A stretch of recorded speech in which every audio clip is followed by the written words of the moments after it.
welcome back to another Gearing Ranked series, this time Gearing Ranked 6.0, where we have an interesting match for you today, and that is a match where we are going to learn from the enemy team of things not to do. So, again, in the Gearing, of course, that's pretty much the only ship I've been playing because I feel like I've gotten really comfortable with her thus far, and you can see that we are already RPF'd, so we'll want to keep that in mind.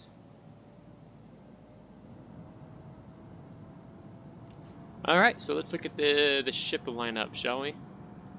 So we have a Gross Kremlin, a Des Moines, so you need to keep in mind his 10-kilometer radar, and if they have the buff for the radar, it's 48 seconds, so I was 1 second off in the past videos that I was talking about with the longevity of the American radar. They have a Smolensk, so you can be mindful of torpedoes, HE spammer, and a Gearing, Kleber, both great gunboat DDs, and a Shimakaze. And then I like our lineup too. We actually have 2 radars on our team, so that's quite nice. We have a HE battleship, which is great, secondary, and then a heavy hitting double tap Yamato. So I'm moving up. I'm planning, I think, maybe to dump some torpedoes off here because I don't want to be in line here. I want to be back behind this island, but just waiting for the torpedo cool down. And that is when our Petro catches the Kleber moving up. Now, this Kleber, he's being rather aggressive to move up like that quickly. And now with the radar and the only ship spotted, everyone's going to be focusing on him. So I'm going to keep shooting at him over this island, and he's going to run right into the Sommers, and the Sommers should be able to handle it quite well with 4 of his guns. Goes Kerfer, spots up on the map.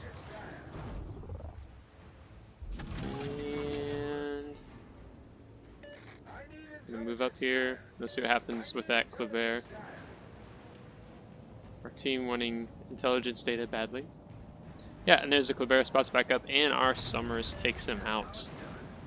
Now, what we see here next is a little befuddling to myself. So we see the Des Moines there, but there's also going to be someone else who spawns with us here, or on the enemy team, who will be detected in a few seconds. And that is the Shimakaze. Now, I can get maybe, well, I don't know. I don't understand why he felt like coming down this way. He really needs to torpedo from a different distance, and he's moved up so closely that smoke won't save him because we have 2 radars on our team. And yeah, I was kind of dumbfounded there. So when you're, I think to learn here is when you are a destroyer on either team, you need to not be so aggressive at the beginning of a ranked match, because that is what will just end you, and that Shimakaze is taking so much damage. You can see at like, what, 2,000 or something? So little left. Now the Des Moines has also been very aggressive with his positioning. And so I'm just able to keep HE spamming him from over this island, and then our Gross Kerfers takes him out. He probably just tagged along with the Shimakaze, but he should be back here. It's too early in a match to be so aggressive to move all the way up to here. And the same with the Kleber. Then say for you stay back here. For myself, when I'm playing in Destroyer and Ranked, like in this example, like I want to stay through here until I know where the enemy ships are. I don't want to be aggressive, charge in, and also there's a Des Moines, and I can't get out of his radar range with 2 or 3 other ships, right? So it's not good. Now, I have said in chat that I'm going to go hunt the Shimakaze. I want to get rid of him. I don't want him to just be spamming 15 torpedoes on allied ships, and that's when the Kremlin pops up. Now you can see I also have the Des Moines with me, and so keep an eye on what he does, because he plays it really well. Now I go ahead and dump one set on the Kremlin because either he's going to charge me or he starts to turn out, so I'm thinking maybe he's going to go this way. But probably because he knows there's torpedoes inbound, he decides to turn in towards the Des Moines, which is kind of the better play. Now Des Moines is charging in. He's not slowing down like, oh gosh, I've been caught with my pants down kind of thing. Yeah, so we get 3 torpedo hits there, 2 floodings, so that's great. It looks like he's uses damage repair. But he plays this Des Moines aggressively where he's just coming in. He wants to circle around this Kremlin. He wants to get outdo his turret traverse, which he mostly did and will when he gets behind him here. And my role is, he's not focusing on me. Like, I need to be supporting the Des Moines. We need to kill this Kremlin as soon as possible because I want to keep the Des Moines alive and with. So now he's just basically outmaneuvering this Grosser Kurfürst. And the Grosser Kurfürst did good, all things considered, but just got caught in a bad situation there. Well done, Commander. So, now this is the issue that you're going to have in a ranked match if you're in the enemy team here. The enemy team, we don't know where the Shima is at, and I wasn't detected even after shooting, so I don't think he's anywhere here. I think he's gone mid-back. Is that they have no flank protection. We still have all 3 of our destroyers, so we're able to just, like a pincer movement, just come in like this. And our Shima's doing a great job staying here in the middle, and he's just dumping torpedoes through this channel, which is great. But because the enemy team has allowed both of their flanks to fall completely, they're in a really bad position, a really bad spot now.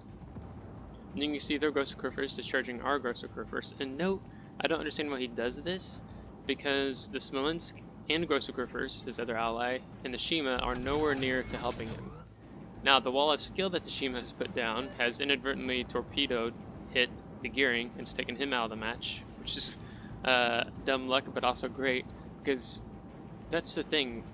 When you're in the gearing's position, you need to recognize where are your allies. If there's a Shimakaze still on the team, he's probably just going to keep dumping torps towards your allies. So I don't know if the gearing knew he was in this area, but he probably could have told by the number of torpedoes.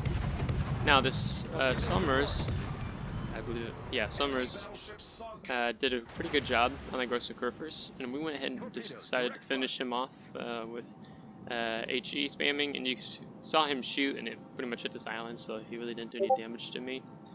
And so he's out of action now. And now it's just the Smolensk and the Shimakaze, which still hasn't been spotted for quite some time. And the Smolensk has just eaten one of the 3 sets that the Summers has fired. And then there goes the Summers again, firing his next set, so he's spacing it out. And he finishes off with, I'm assuming it's by HE shells is what he was firing.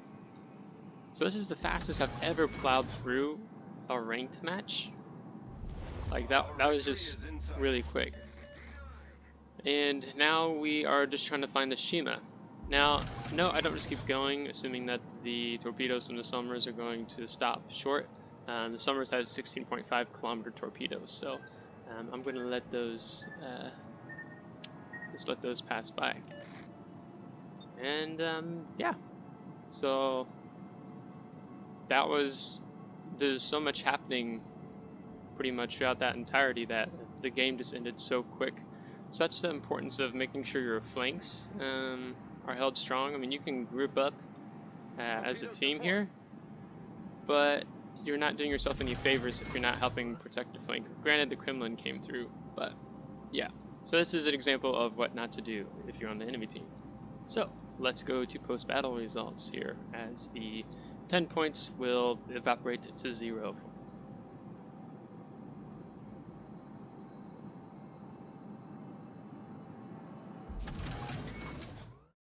So as you can see, we achieved a rank 9, so go back into rank 9 where I was at before. And as I record this on Friday, I'm actually presently in the ranked 8 area. So we did 94,000 damage, 3 torpedo hits, 1 destroyed, 2 set on fires, 2 caused floodings, with 2 and 12 main battery hits, which honestly I don't feel like I do very many main battery hits when I'm playing the Gearing in ranked. Yeah, it's just been my experience between stealth and going back and forth between being Gearing is a hybrid destroyer where you're the best of both worlds, where you are also a gunboat, but you are also got some stealth with your torpedoes. So we ended with 3rd place on the team. So hats off to our team playing very well, as none of us died. And with us, that Shimakaze left, so I'm not sure what happened to him. He must have just headed towards the map border.